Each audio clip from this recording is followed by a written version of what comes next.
Hello hello मेरे प्यारे प्यारे दोस्तों, आपका मेरे चैनल में स्वागत है। मेरे चैनल का नाम है रजनीकांत सिन्हा। ये यूट्यूब का चैनल है ना। थंबनेल क्या है ये तुम्हें पता होगा। थंबनेल है BIT टॉपर इन रुपीज 500। 500 रुपया जमा करना है मेरे दोस्त, है ना। और जिंदगी का लाजवाब सुख को प्राप्त करो, और वो है IIT में टॉप करने का, है कि नहीं। तो उसी दिशा में मैं काम कर रहा हूँ, इस बात को याद रखो। और तुम पूछोगे कि पैसा कहाँ भेजना है कि नहीं। तो पैसा जो है यही वो एड्रेस है जिसमें तुमको ट्रांसफर करना है। ये नाम हो गया, है ना। और ये बैंक का कोड नंबर है और ये अकाउंट नंबर है। इसी में ट्रांसफर कर दो मेरे यार। 500 रुपया करना है ना। ये न्यूनतम है। ऐसे तुम्हारी तुम्हारी हैसियत है या तुम सामर्थ्यवान हो तो और ज्यादा भी कर सकते हो, क्योंकि ये जो है ना, ये एक तरह का मिशन है ना। एक बहुत बड़ा मिशन है कि जिसमें भारत के जितने भी लोग हैं सबको जो है आईआईटी के एडवांस लेवल तक का जो पढ़ाई है उसका एक्सपर्ट बना देना है। समझे कि नहीं। इससे क्या होगा कि भारत जो है विश्व गुरु बनने का जो उसका सपना है वो उसका पूरा होगा, है ना। तो ये मेरे अकेले अकेले बस की बात नहीं है, इसमें तुम्हारा भी सहयोग है कि नहीं। तो तुम अपने सहयोग जो है हमको धनराशि से कर सकते हो, है ना। ये पूरी तरह फ्रीडम है। ओके, तो हम लोग बिना लेट किए हुए पढ़ाई की दुनिया में आ जाएं। हमारे 167 वीडियो जो है अपलोड हो चुके हैं, है कि नहीं। और ये 168 है। और अभी का जो सीरीज चल रहा है वो है P+M। P मतलब हो गया फिजिक्स। तो फिजिक्स जो है ये प्रीडोमिनेंट है, ज्यादा से ज्यादा काम हमको इसी में करना है। समझे कि नहीं। तो ये बात को समझ लो। अब जो है कुछ पुरानी बातें याद कर लें। ये हमारा गिवन पाथ है, और ये जो है ना हमारा चार्ज है Q, है ना। इसी से फील्ड प्रोड्यूस होता है, electric field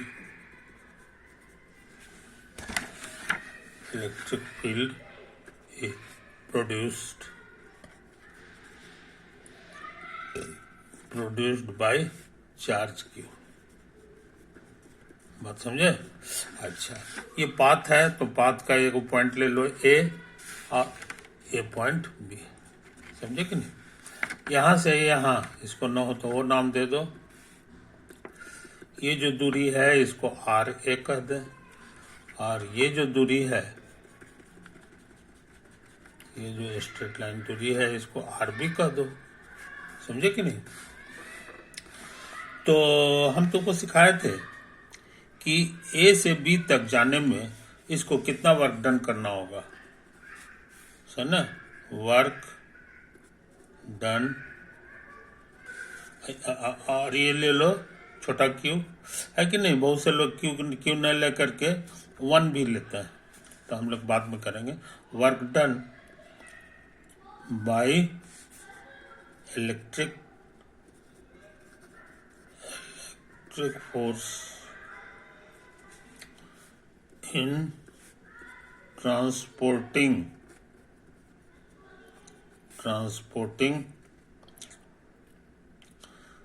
a charge Q from point A to point B along the given path। Answer आया था जहां तक हमको याद है 1/4 pi epsilon not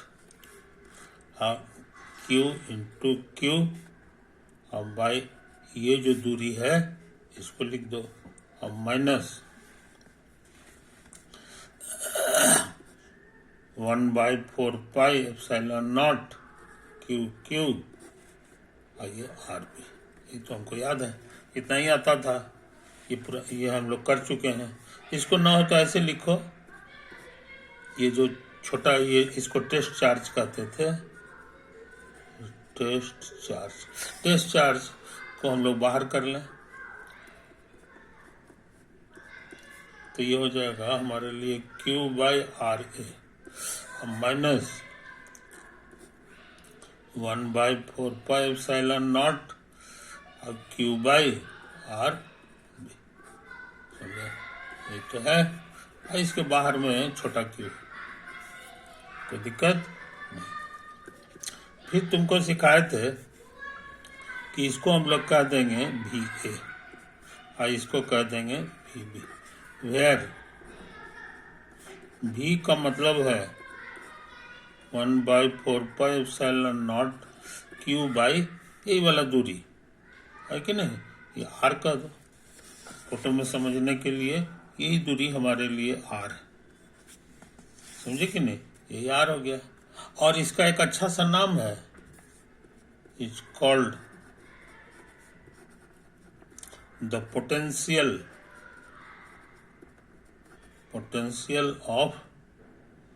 of the field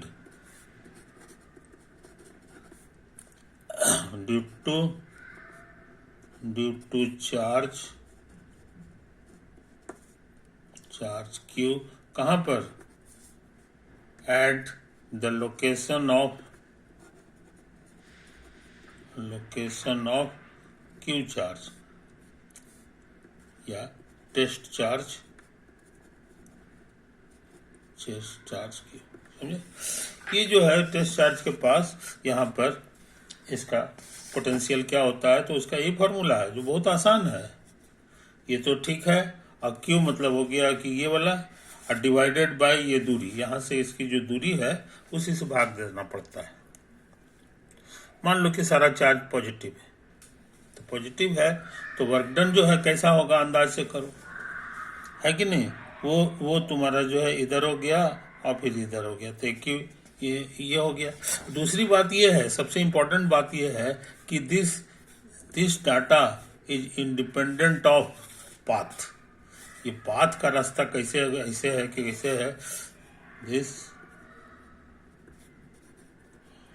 does not depend on the path, on the shape of the path, path का जो shape है उससे हमको कुछ लेना देना नहीं है कि नहीं। तो ये पोटेंशियल का फॉर्मूला याद रखना चाहिए तुमको, समझे कि नहीं। ये पोटेंशियल एट ए हो गया और माइनस पोटेंशियल एट बी। अक्सर इसमें लोग गलती कर बैठते हैं, तो इसको याद रखना। हमको जाना है ए से कहाँ गया है, from A to point B, A से बी जाना है, तो यहाँ ए पहले लिखाएगा और माइनस बी लिखाता था। पोटेंशियल इसमें से होता है, आगे में से पीछे नहीं घटता है, जैसे जिस ऑर्डर में है उसी ऑर्डर में रखोगे तो ये तुमको मिल जाएगा, है कि नहीं। अच्छा, बहुत से लोग जो है टेस्ट चार्ज की जगह क्यू की जगह 1 ले लेते हैं, समझे कि नहीं। तो जब क्यू की जगह 1 ले लोगे तो वर्क डन बराबर जो होगा वो सिर्फ बी ए माइनस बी बी हो जाएगा, क्योंकि ये तो 1 है कि नहीं। तो ये है, अब 1 लेने पर इसका नाम पड़ जाता है यूनिट टेस्ट चार्ज, समझे। तो इसका कितना चार्ज है ये कोई ज्यादा डिफिकल्ट फार्मूला नहीं है, सिंपली उससे गुना करना पड़ता है। तो जनरली लोग 1 से ही काम चलाते हैं, है कि नहीं। तो इनको समझ लो यार, इनको समझ लो। तो अब दूसरा इंपॉर्टेंट चीज ये है कि मान लो कि हमको ये इन्फिनिटी है, इन्फिनिटी माने यहाँ से बहुत ज्यादा दूर, तो बहुत ज्यादा दूर लोगे तो आर तुम्हारा बहुत बड़ा नंबर होगा, तो नीचे वाला नंबर जो बहुत बड़ा रहता है तो ये बहुत छोटा हो जाता है। तो कहने का मतलब इन्फिनिटी पे पोटेंशियल हम लोग कितना मानते हैं, वो है 0, समझे कि नहीं। तो ये इंपॉर्टेंट बात जो है कभी भूलते नहीं है यही चीज। तो पोटेंशियल से फायदा ये है कि वर्क डन निकालने में हमको बहुत सहूलियत होती है। बी ए माइनस बी बी, अब फिर क्यू से गुना कर दो, क्यू से गुना कर दो। आई बात समझ में? तो ये काम कर चुके हैं मेरे यार, ये पुरानी बातें हैं, इसको हमने रिकैपिचुलेट कर रहे थे। अब हम चाहते हैं बिना लेट किए हुए एक क्वेश्चन लिखें और उसका आंसर करना चाहते हैं। क्वेश्चन, सम इक्विपोटेंशियल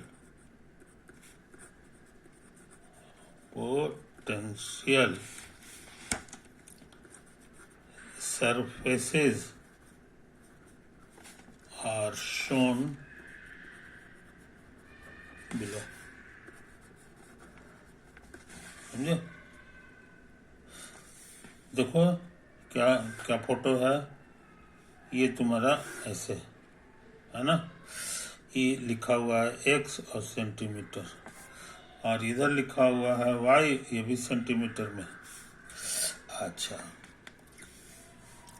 और यहाँ पर जो है ये लाइन है कि नहीं, ये है बराबर बराबर दूरी पर, सब पैरेलल लाइन है,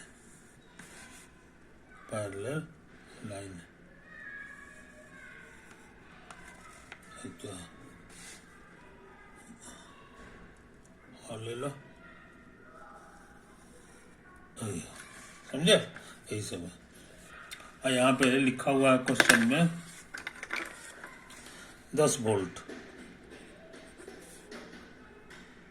20 वोल्ट,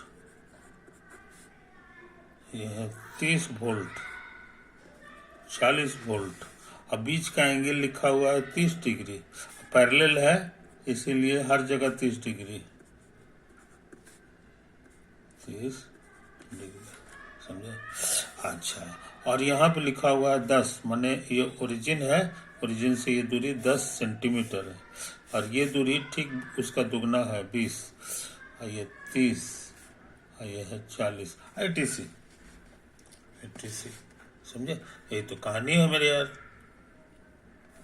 तो क्या करना है, what can we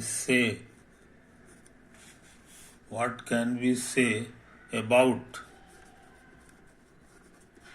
the magnitude, about पहला magnitude of the electric field,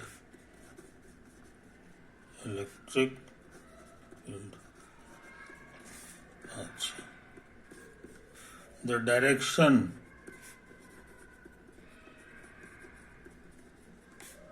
of the electric field,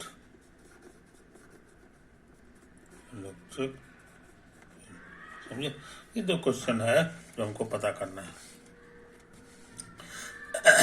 volt इशारा कर रहा है कि ये पोटेंशियल की बात कर रहा है, क्योंकि वोल्ट जो है पोटेंशियल का ही यूनिट होता है, समझे कि नहीं?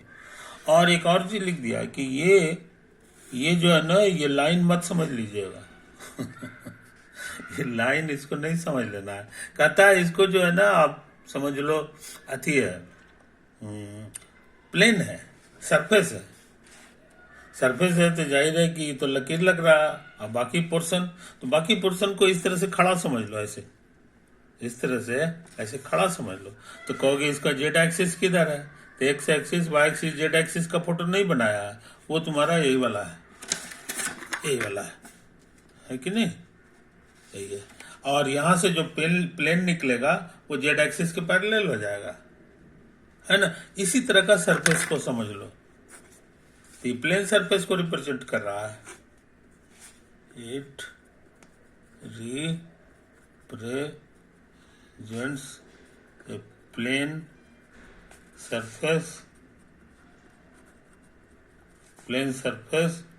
parallel to z axis। मेरा z axis है जो शो किया हुआ नहीं है, उसी के ही पैरेलल है, समझे? तो अब सरफेस के बारे में एक और चीज लिख दिया है, इक्विपोटेंशियल के मतलब है कि उसके डिफरेंट पॉइंट पर का पोटेंशियल अलग अलग नहीं है, अलग अलग नहीं है। जैसे नमूना के तौर पे एग्जाम्पल देख लो। मान लो तुम्हारे पास ये चार्ज है, कैपिटल क्यू चार्ज है कि नहीं। अब इसके चारों ओर जो है ना एक रास्ता बना लो सर्किल का। ये हमारे ये इस तरह से, ये सर्किल नहीं है, इसको सर्किल मत समझ लेना। ये तुम्हारा स्फेयर है ऑफ रेडियस, जिसका रेडियस कैपिटल आर है, समझे। अब इसका कोई एक पॉइंट ले लो, उससे इसकी दूरी जो है वो कैपिटल आर होगा। और यहां पर का पोटेंशियल पूछेंगे तो कहोगे कि ये फॉर्मूला है जो हम अभी भी सिखाए थे। 1/4πε0 चार्ज बटा दूरी, तो 1/4πε0 चार्ज तुम्हारा क्यू है और दूरी की जगह आर है ना। ये हो गया। कहोगे यहाँ पर का पोटेंशियल निकाल लिया, तो यहाँ से भी फिर वही दूरी होगा, क्योंकि एक तरह से स्फीयर है। स्फीयर का कोई भी पॉइंट लेंगे तो ये आई सेंटर पर है, लोकेटेड एट सेंटर, तो नतीजा ये भी आर होगा। तो यहाँ पर का भी पोटेंशियल जो है इतना ही आएगा।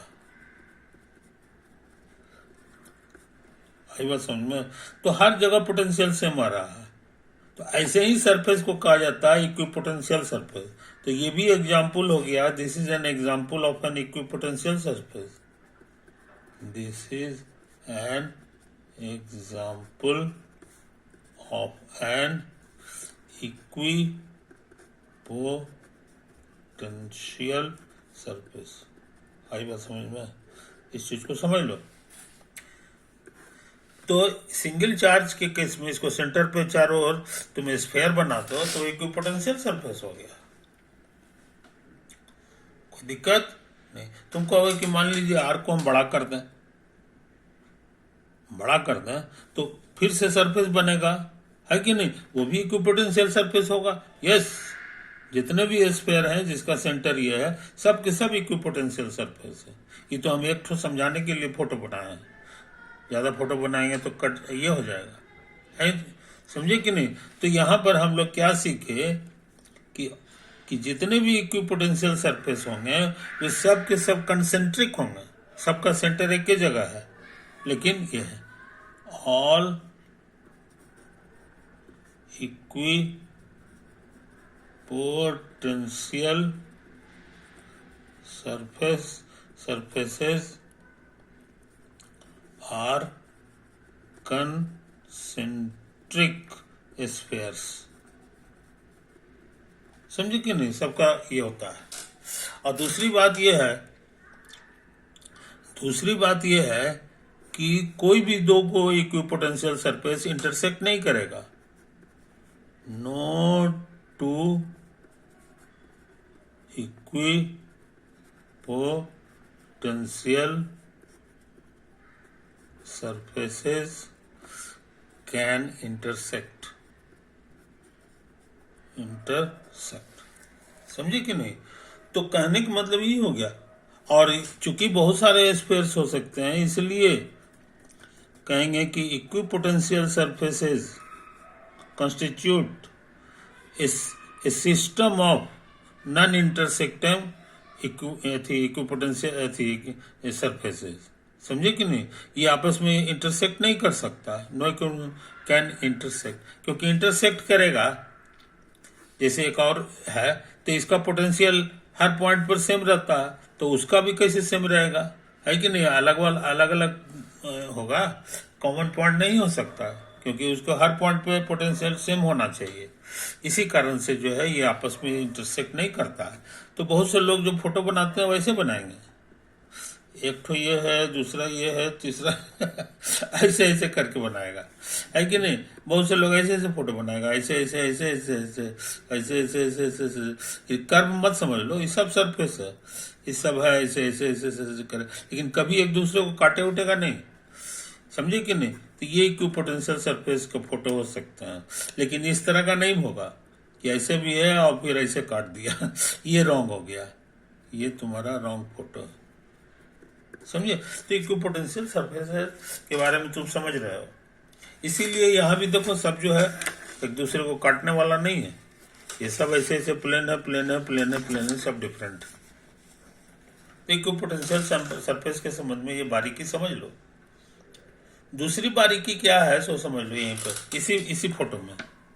इसी फोटो में, अब फोटो हम थोड़ा सा हल्का चेंज कर दे रहे हैं। ये इक्विपोटेंशियल सरफेस है और जिसके सेंटर पे जो है चार्ज है। अब इस पर कोई भी पॉइंट ले लो, मान लो यही पॉइंट है, तो यहाँ पर जो है फील्ड का डायरेक्शन किधर होगा। मान लीजिए चार्ज रखोगे तो वो इसी डायरेक्शन में फेंकाएगा, चाहे अट्रैक्ट होगा, लेकिन रहेगा इसी डायरेक्शन में, समझे कि नहीं। और ये जो है ध्यान से देखो, ये तुम्हारा नॉर्मल टू द सरफेस है, नॉर्मल के डायरेक्शन में है, लॉन्ग नॉर्मल, समझे कि नहीं। तो ये जो तुम्हारा फील्ड होता है, ये तुम्हारा इलेक्ट्रिकल फील्ड जो होता है, electrical field are normal to the equipotential surface, normal to the equipotential surface. कोई समझा, कोई दिक्कत। उसके नॉर्मल होता है। इसका एक नमूना तुमको यहाँ दिखा दिए। इसका एक और भयानक प्रूफ जो है हम कर दे सकते हैं, लेकिन ये बाद में। तो यहाँ भी इक्विपोटेंशियल सरफेस है, सब पे हर पॉइंट पे 10-10 वोल्ट है, 10-10 वोल्ट है। तो तुमको ऐसा डायरेक्शन चाहिए जो इस पे नॉर्मल हो, इस पे नॉर्मल हो। तो वो फोटो जो है हम बनाने जा रहे हैं ब्लू कलर से, है कि नहीं। अब देखो ये हम फोटो बनाने जा रहे हैं, ये हो गया तुम्हारा, है कि नहीं, यही हो गया। ये डायरेक्शन तुम्हारा जो है इस पे ऐसे भी कर दो। देखो सब पे जो है ये परपेंडिकुलर है, सब पे ये परपेंडिकुलर है, परपेंडिकुलर। यही डायरेक्शन होगा तुम्हारा किसका, इलेक्ट्रिकल फील्ड का होगा। इलेक्ट्रिकल फील्ड जो ई होता है उसका वो इसी डायरेक्शन में होगा। अब एरो इधर होगा कि इधर होगा ये हम नहीं जानते हैं, लेकिन होगा इसी तरह से। बात समझे, कोई दिक्कत नहीं, ये कोई दिक्कत नहीं है। अच्छा, तो ये क्या कह रहा था, direction of the electrical field. तो थोड़ा थोड़ा पता लगा लिए हैं इसका कि इसी लाइन पे होगा, लेकिन अब एरो किधर पड़ेगा समझ लो किधर होगा, है कि नहीं। तो इसको समझने के लिए हमको क्या सोचना चाहिए सो समझ लो। इसको सोचने के लिए हम लोग क्या समझना चाहिए, तुमको सिखा दिए हैं कि कोई भी चार्ज है, आइए मान लो कि इन्फिनिटी है, बहुत दूर की दुनिया है, इन्फिनिटी, इसलिए यहां पर पोटेंशियल जो होता है वो 0 हो जाता है। और यहां पर अगर पोटेंशियल पूछेंगे, पोटेंशियल क्यू चार्ज है, तो पोटेंशियल कहोगे कि हो जाएगा 1/4πε0 और क्यू। अब भाई ये जो दूरी है इसको लिख दो, मान लो ये r दूरी है तो ये r हो जाएगा। बात समझे, तो बढ़िया से समझ लो, बढ़िया से समझ लो। ये जो है ये पॉजिटिव है कि निगेटिव है, हम ये मान के चल रहे हैं कि सब पॉजिटिव चार्जेज है, तो ये पॉजिटिव नंबर है। और ये जो है 0 हो रहा है, तो पॉजिटिव से 0 हो रहा है, इसका माने कि पोटेंशियल घट रहा है कि बढ़ रहा है। इधर जाएंगे तो कहोगे कि पोटेंशियल घट रहा है, पॉजिटिव से 0 हो गया, इसका माने घट रहा है, समझे कि नहीं। इस चीज को समझ लो। अब फील्ड का क्या है, फील्ड का डायरेक्शन किधर है, मान लो यहीं पे तुम टेस्ट चार्ज रखते हो, टेस्ट चार्ज रखते हो, टेस्ट चार्ज को ये प्लस वो तो +1 होता है, जनरली हम लोग रखते हैं यूनिट टेस्ट चार्ज, माने यही वाला +1 होगा। ये भी प्लस है तो किधर ताकत लगाएगा, तो कहोगे इधर लगाएगा। तो यही तुम्हारा फील्ड का डायरेक्शन बता रहा है।